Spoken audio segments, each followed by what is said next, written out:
jamani. Hapo unazangao unachezea bambini na kaganga.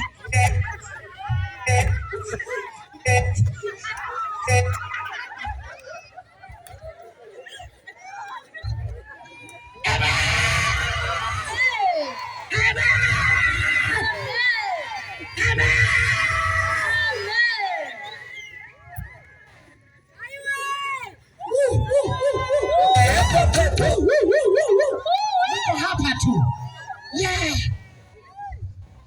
Pigie Yesu makofi na vigeregere. Amen.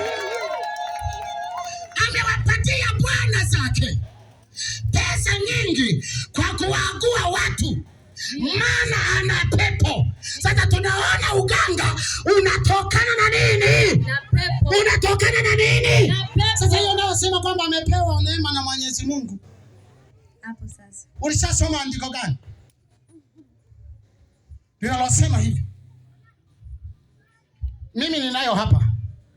Inasema nini? Mstari wa 17. 17. Akamfuata Paulo. Na sisi.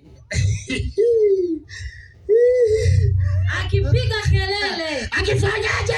Akipiga kelele. Akisema nini? Akisema, watu hawa ni watumishi wa Mungu. Anasema amejificha, anasema watu hawa ni watumishi wa Mungu. Aliye wapi? Aliye juu. Aha. Hapa tunaweza tukabaini. Kuna wa Mungu wa aina ngapi? Mbili. Wa Mungu wa aina ngapi? Mbili. Maana kama anataja hawa ni watumishi wa Mungu aliye wapi? Aliye juu. Maana kuna Mungu mwingine chini. Ndio. Na ndio maana ili waaguliwe mpaka upelekwe kwenye pango chini.